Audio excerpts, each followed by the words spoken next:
In September of 2017, a woman in Weld County, Colorado, arrived at her local police department headquarters for what was supposed to be a routine meeting with detectives. They had asked her to come in to look at a photo lineup they had created, from which they hoped she could identify a male suspect she had witnessed several weeks earlier prowling around a local neighborhood.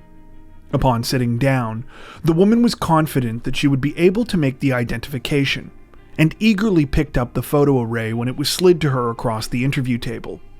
When she did, her eyes expectantly drifted over to the top center row of the page. However, before the woman could point to the mugshot, she paused, almost as if she had been momentarily frozen in place.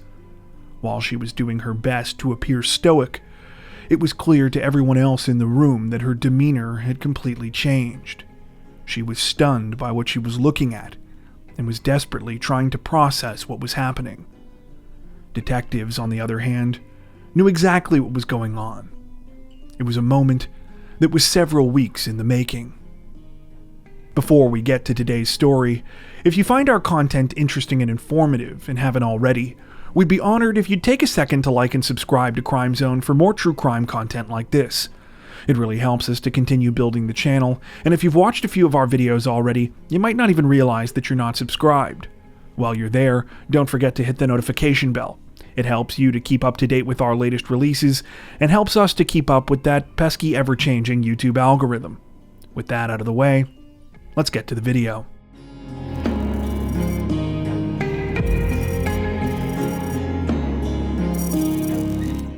At approximately 8:30 a.m. on August 16th, 2017, dispatchers with Colorado's Greeley Police Department received a frantic 911 call from a woman named Kelly Baker. The 48-year-old had just come home to a heartbreaking discovery. Upon walking inside, she had stumbled across the body of her 59-year-old husband, Randy Baker. I just got home and I opened the door and my husband's dead on the floor. Do you think he is beyond any help? I don't know. I can't do it. I can't look. While emergency responders rushed to the scene, sadly, there was nothing anyone could do. Randy was dead. The 59-year-old was found inside his large cul-de-sac home, just steps beyond the doorway leading to the garage. He was lying face down, though was sort of tilted to his right side, and there were small amounts of blood around his head. On the ground next to Randy's body lay his cell phone, as well as a bag of fast food in a large soda cup, whose contents had spilled out onto the floor. Not long after police were called to the residence, Randy's daughter from a previous marriage, Betty Winnick, and his sister, Carol Baker, arrived as well. Upon receiving confirmation about what had happened, they quickly embraced Kelly, as the three women were overcome with emotion. As painful as Randy's death undoubtedly was for his family, though, police soon discovered that the news hadn't exactly been unexpected. The 59-year-old had been struggling with a heart condition for the last few decades. Randy's health problems had started all the way back when he was 28, when he was working as a lineman for a local power company. One day on the job, there had been an accident. He was electrocuted, and afterwards, he was never quite the same. In addition to causing permanent damage to his heart, the incident left Randy with chronic pain issues. He fell into a depression and began self-medicating with drugs and alcohol. Eventually, he also started dealing to feed his habits, and even ended up doing a short stint in jail. Perhaps unsurprisingly, the substance abuse only made Randy's physical and mental ailments worse. However, after several years, he found the strength within himself to clean his life up and managed to turn things around. He was so moved by the experience that he ended up becoming a drug and alcohol counselor, specifically working with convicted felons who, like him, were looking to start over. Through his work, Randy had gone on to help countless people, though occasionally he would also take on cases much closer to home. One of the first people he had ever helped get treatment was his first wife, Dory Baker. While their marriage had eventually ended when Randy met and fell in love with Kelly, Dory still credited him with saving her life. Randy had likewise been there for his nephew, Kelly Raisley, while he was struggling with addiction. On Father's Day of 2015, Raisley sent him a text message saying, quote, "My dearest uncle, not only have you been a role model and inspiration to me, but the closest person I've ever had as a real father figure." In the nearly 3 decades following his recovery, life had been mostly good for Randy Baker. He was always there for his daughter Betty, with whom he shared an especially close bond. Standing 6'4", Randy's physical presence was often seen as intimidating by others. However, Betty knew the truth. At his core, he was a gentle giant. When he wasn't working or spending time with family, he spent what free time he had riding motorcycles, with his most prized possession in the world being his 1995 Harley-Davidson Road King. Sadly, though, as the years had gone on, Randy's heart problems had grown steadily worse. Specifically, he was suffering from cardiomyopathy, a disease of the heart muscle that makes it harder for the organ to pump blood to the rest of the body. The condition had progressed to the point that 2 months before his death, he had been forced to undergo open heart surgery. While the procedure had by all accounts been a success, Randy was still recovering, and family members noted that he had been experiencing some issues and apparent side effects in the weeks since, particularly with low blood pressure. It turned out that in the month leading up to his death, he had been involved in at least 5 incidents where he either fell asleep or nearly fell asleep while driving. The last and most serious of these had happened just the morning before he was found dead. While he was on his way to the halfway house where he worked in the city of Sterling, he had swerved off the road and crashed. Thankfully, no one had been injured, and since there was nothing to show for the accident but some minor damage to the front driver's side of Randy's car, police had let him off with a warning. Given all of this information and their initial assessment of the scene, police speculated that perhaps Randy had suffered a heart attack while entering his home. The door near the garage was how he normally entered, and the food suggested that he had just gotten in at the time of his death. Perhaps he had collapsed, hitting his head during the fall. Though still noticeably distraught, Kelly and the other family members agreed with this theory. Kelly added that the incident had likely happened the previous night when Randy had gotten home from work. She hadn't found him until that morning because she had spent the previous night at a friend's place. Had authorities not done their due diligence, this might have been where the story ended. After all, there was nothing especially suspicious about a middle-aged man with a well-documented and nearly lifelong heart condition suffering a sudden heart attack. Fortunately, though, police took the time to look closer. When they did, they started to notice all sorts of pieces that didn't quite fit.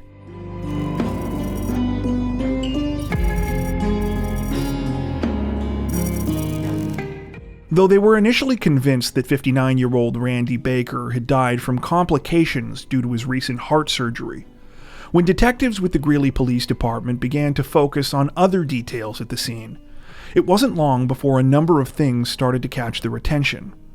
For starters, while evidence suggested that Randy had entered his home through the garage at the time of his death, a door in the kitchen leading to the backyard was found slightly open as well. A gate in the yard was also ajar, making it look as though someone other than Randy had been at the scene either before or after his death. Even more mysterious was the absence of Randy's car, a silver Pontiac G6 sedan. Since this was the same vehicle he had gotten into the accident with the previous morning, investigators speculated that it was possible he had taken it in that day to get fixed. However, this became harder to believe when they spoke to the 59-year-old's co-workers at the halfway house in Sterling. They told detectives that Randy had been driving the silver Pontiac both when he arrived and left that day, and as far as they knew, he hadn't arranged any other kind of ride home. Not only that, but police couldn't find Randy's wallet.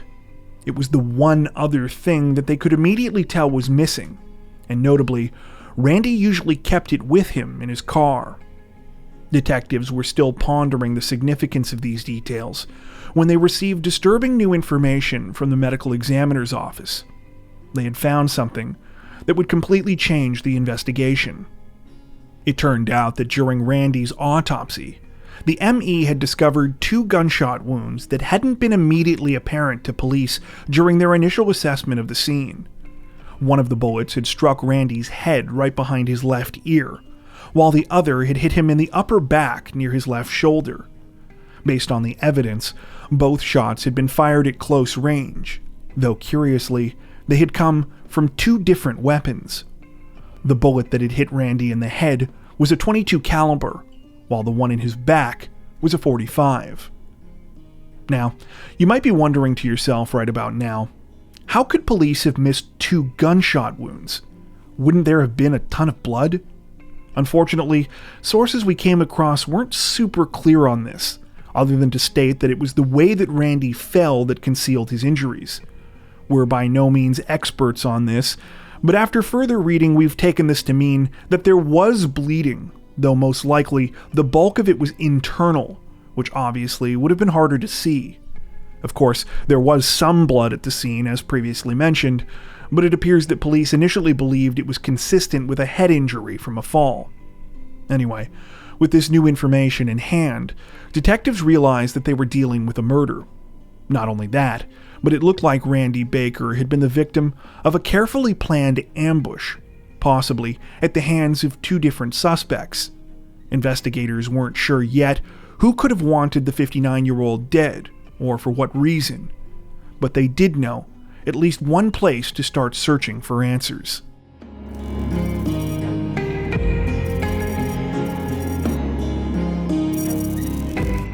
After realizing that Randy Baker's death was no accident, detectives began their murder investigation by interviewing those closest to him. They started with perhaps the most obvious suspect, Randy's wife, Kelly.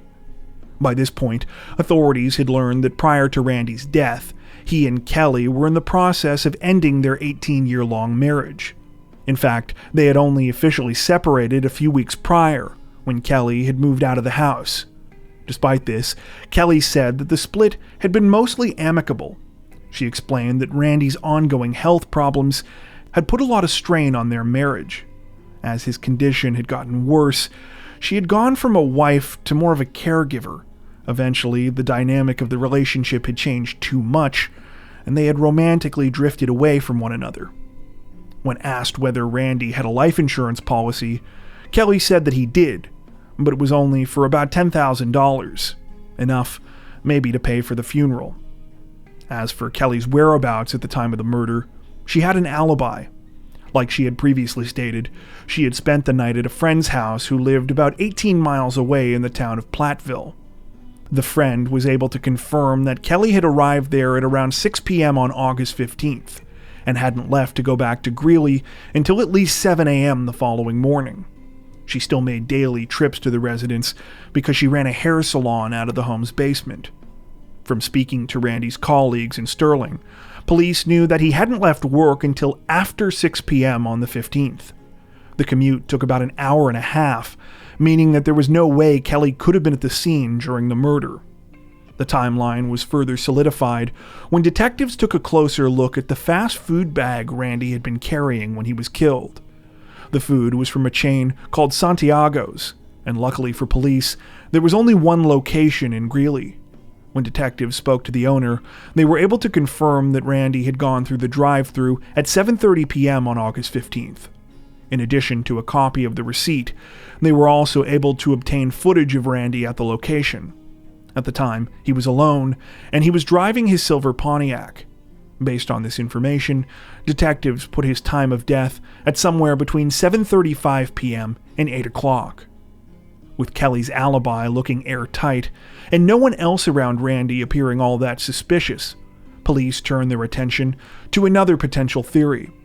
Considering he worked around felons all day, was it possible that one of them had been responsible for the murder?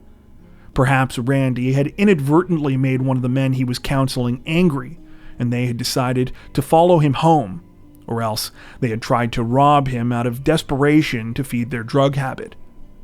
Detectives thought they might be onto something when they spoke with Randy's sister Carol Baker, who shared information that seemed to lend some credibility to the theory. Carol explained that on the evening of August 15th, she had been at the house doing some cleaning and other household chores, as she often did, to make things easier for her brother and Kelly. She had stayed until about 6:45 p.m., after which she drew the blinds and was careful to lock up. As she was leaving, Carol said that she had noticed a man walking around in the neighborhood who looked like they didn't belong. Unfortunately, she wasn't able to provide much of a description beyond the fact that the man looked suspicious, and frustratingly, no one else that police spoke to in the area appeared to have seen him. This made some sense, as if the man was responsible for Randy's murder, he had likely made his way inside shortly after Carol had left. He wouldn't have been as noticeable during his getaway, because by that time he would have been driving Randy's car. That being said, perhaps if they could find the stolen car, detectives reasoned, they could uncover the identity of this mysterious suspect. As it happened, they were about to get a lucky break.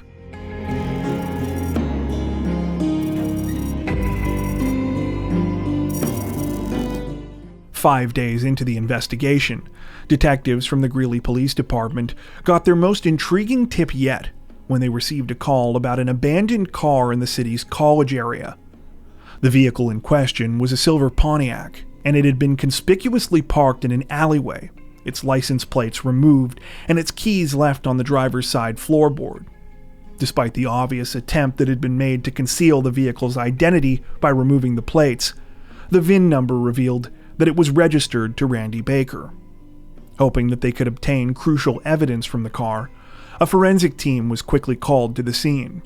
The Pontiac was scoured for clues, but unfortunately, no physical evidence of any kind was recovered. It seemed that whoever had dumped the vehicle knew what they were doing. However, just when it seemed like their most promising lead had dried up, detectives caught another lucky break. A second tip came in, this time from an inmate at the local jail, who said that he had some vital information. The informant told investigators that he was familiar with Randy's car because someone had recently tried to sell it to him, telling him that it had been involved in a murder. At first, detectives were skeptical, but that changed when the informant showed them a post on Facebook advertising the silver Pontiac. A picture showed that the vehicle had identical damage to its front driver's side. Authorities looked into the owner of the Facebook account and were led to a woman named Santita Bashand. It was a name that was familiar to police. Her and her roommate Mike were both constantly getting into trouble with law enforcement. When Santita was brought in for questioning, she immediately denied any wrongdoing, saying that Mike had shown up with the Pontiac a few days earlier, but that was all she knew. She said that he eventually ditched it after learning that it was connected to a murder investigation, but denied taking part in that as well. Given their familiarity with Santita and her criminal history, police weren't exactly inclined to take her at her word.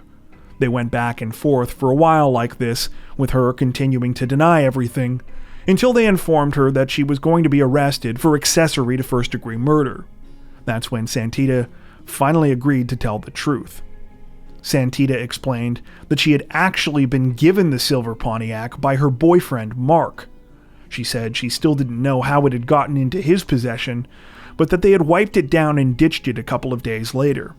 As interesting as this was, there was one arguably more important detail that Santita provided. You see, it turned out that her boyfriend's full name was Mark Raisley.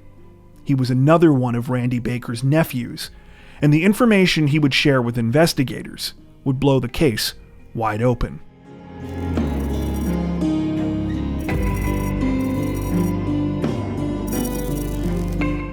After connecting Mark Raisley to their murder investigation, detectives did some digging into the 30-year-old's life.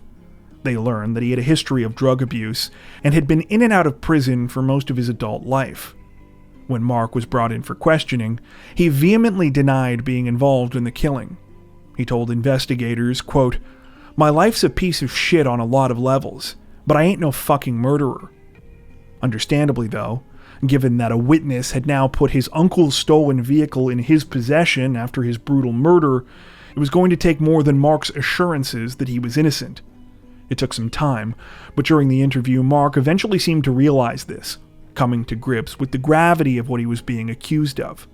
That's when he began to tell detectives a chilling story. Mark said that on the evening of August 15th, he had been contacted by his aunt, Carol Baker, who had asked to meet up with him. When he did, she handed him off the keys to the silver Pontiac, telling him to get rid of it by burning it or taking it to a chop shop. Mark said he had asked a couple of questions, but his aunt wasn't in much of a talkative mood. He said that she denied that the vehicle had been involved in any kind of crime, and that he certainly didn't know until later that it belonged to his uncle. In fact, that's why he had initially given it to his girlfriend instead. While detectives weren't exactly sure what to make of Mark's story, it was enough that they decided they needed to reach back out to Randy's sister Carol. However, when they brought her in for questioning, she never mentioned anything about Randy's car. Feeling that Carol wasn't being honest with them, investigators did a deep dive into her cell records. What they found was truly shocking. It turned out that Carol was much closer to her brother's estranged wife Kelly than anyone had previously realized. In fact, in the months leading up to Randy's murder, they had exchanged an average of 50 texts a day and had also talked on the phone for about an hour. It wasn't the frequency of their communication that unsettled detectives, though. It was the content of their messages. It was clear that both women despised Randy Baker. In their exchanges, the women traded countless hateful comments about the 59-year-old. They said that they looked forward to him being dead and complained that his heart condition wasn't killing him fast enough. Eventually, the women had grown tired of waiting. That's when they had decided to plan his murder. The messages revealed that Kelly was the mastermind of the plot. At first, the women had tried to poison Randy with his own heart medication. Disturbingly, this had been why he had been having so many close calls while driving in the weeks before his death. The medication had been dangerously slowing his heart rate, making him drowsy. When Randy had failed to get into a fatal accident, they had moved on to an alternative plan. But they would need someone to do the dirty work for them so that they could maintain airtight alibis for the time of the murder. Continuing to follow the trail of cell phone records, authorities saw that it was at this point that Kelly had started to exchange messages with a contact listed in her phone under the name Sonia. Some digging revealed that this number actually belonged to Carol's son, Kelly Raisley, the same man who had sent that seemingly heartfelt Father's Day message to Randy just 2 years earlier. When detectives did some digging, they discovered that Raisley's problems extended far beyond his battle with drug addiction. At 36 years old, he had already served a lengthy sentence for violent crimes. He was also part of 211 Crew, a purported white supremacist prison gang that earned notoriety in 2013 when one of its members murdered the head of the Colorado Department of Corrections. It turned out that Raisley had been recruited by his own mother to be the hitman in his uncle's murder. Beyond their hatred for Randy, the text exchanges between Kelly and Carol show that the motive behind the murder had been financial. You see, Kelly had lied to investigators about her husband's life insurance. In actuality, there were a number of policies that had been taken out on Randy's life. If paid out in full, they would total more than $130,000. The added equity from the sale of her and Randy's house would bring that number closer to $500,000. Kelly agreed to give some of that money to Carol. Raisley's cut was $10,000, plus his uncle's beloved Harley-Davidson motorcycle. While the cell phone data provided chilling insight and evidence into Randy Baker's murder, detectives still felt that they needed more if they wanted to present an airtight case in court. Fortunately, they soon thought of a way to get that information. They just had to be careful not to tip their hand.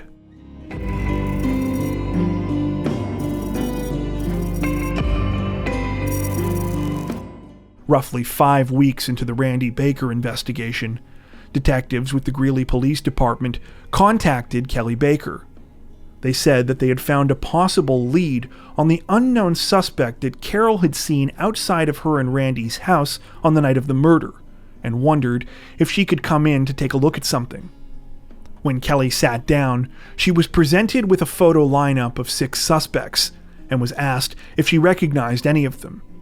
She identified the man in the top center row, number 2, as looking like the person Carol had described.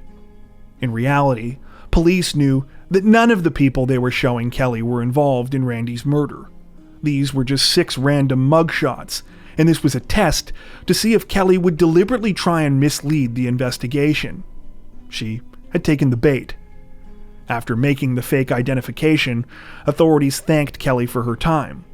Before she left, though, they made sure to mention to her that they were going to talk to Carol next, and asked her not to give her any information, as it could affect the integrity of their lineup. Of course, this too was part of the plan, and once again, Kelly took the bait. Just minutes after Kelly left the police station, detectives received a call from Carol, unknowingly making it obvious that Kelly had immediately contacted her. Still, without saying anything, detectives invited her in as well, explaining that they wanted her to take a look at a photo lineup that they had created. When Carol came in and was handed the array, investigators knew that she was going to make a beeline for suspect 2 in an attempt to select the same person that Kelly had. The thing was, though, Carol wasn't looking at the same lineup Kelly had been given. Before she arrived, detectives swapped it out for something different. In this lineup, Carol's son, Kelly Raisley, was in the number 2 slot. This had been done to make Carol believe that Kelly Baker was setting her up to take the fall for the murder. It worked. After looking stunned and pausing for several moments, Carol began to give authorities a full confession. About halfway through, when detectives began asking a lot of questions, she eventually realized that she had been tricked, but by this time, it was too late. She had given away too much information and was arrested for murder. Kelly was arrested a short time later, and Kelly Raisley was tracked down the following month in a suburb just north of Denver. After several months in custody, it was Raisley who would fill in the final missing pieces of the chilling plot for investigators. As part of a plea deal to avoid the death penalty, Raisley explained that on the night of the murder, his mother had let him into his uncle's house so that he could wait to ambush him. The original plan was that he was going to strangle him so that they could later make it look like Randy had taken his own life. But that went out the window when he came home earlier than expected. Panicked by his uncle's sudden arrival, Raisley said that he hid in the laundry room near the door to the garage, then ambushed Randy when he came through the door. He shot him with his .22 caliber handgun first, but when it was clear that he was still breathing, he shot him with a second gun, a .45. Not knowing what to do afterwards, Raisley said he called his mother, only to be completely caught off guard by her response. On the phone, she acted like she had no idea what he was talking about, and pretended like the whole murder had been his idea. Worried that his mother and Kelly were trying to set him up, Raisley stole Randy's car and drove it directly to Carol's house, implicating her. That's why she had been forced to bring Mark into the situation. Except because Mark didn't know what happened, he didn't get rid of the car properly like his aunt had asked. When it was all said and done, Raisley ended up pleading guilty for his part in the scheme and was sentenced to life without parole. Carol also pleaded guilty, but to second-degree murder and was sentenced to 30 years. Mark pleaded guilty to accessory to first-degree murder and was sentenced to 6 years of probation. Kelly Baker, meanwhile, refused to accept a plea deal and decided to try her luck at trial instead. She was found guilty of first-degree murder as well as conspiracy to commit first-degree murder and was sentenced to life without parole and 40 years, respectively. According to reports, ironically, it was the hardened criminal, Kelly Raisley, who was the only one to show any real remorse for the crime. He said that his uncle was a good man who didn't deserve what had happened to him. Of course, it's difficult to know how sincere he was about any of this, since when he was given the opportunity to help the prosecution during Kelly Baker's trial, he got a sudden bout of amnesia on the stand and said he couldn't remember anything about the crime. One person who definitely wasn't sorry, though, was Kelly Baker. At her sentencing hearing, she offered a complete non-apology for her actions, saying in part, quote, "I don't understand quite what God is doing, but I know he has a plan." Other members of Randy's family offered more honest words. Perhaps the most heart-wrenching of these came from his daughter Betty. In a statement, she spoke not only about how the loss affected her, but about her infant son, who had been named for his grandfather, saying, quote, "Randall won't even know the man he is named after.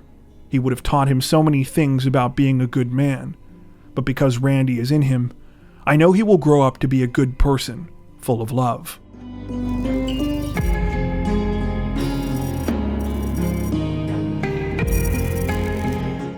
I don't know about you, but this story definitely hit me like a sack of bricks. What keeps coming back to me in particular is how Randy had put all of this energy into helping the people around him, only to be the target of a sick conspiracy orchestrated by some of those very people. It's one of the most heartbreaking betrayals I've ever heard of, and it truly boggles the mind. Though this might seem strange, I think it's Carol's motive that I struggled the most with. With Kelly, it's pretty clear what the incentive was. She wanted out of what she thought was an unhappy marriage, and saw a way to do that and benefit financially. It's evil, but it's a story we've come across before. Likewise, with Kelly Raisley, I'm not even sure there's a motive in there to understand. He had clearly been committing crimes from an early age, and on top of that, he was an addict. With Carol, though, there's something else going on. As far as we can tell, she had no prior criminal record before this, and the only thing sources say about her was that she had feuded with her brother for a number of years. But she was coming over to Randy's house to help with chores up until the day he was murdered, so there couldn't have been that much open animosity between them.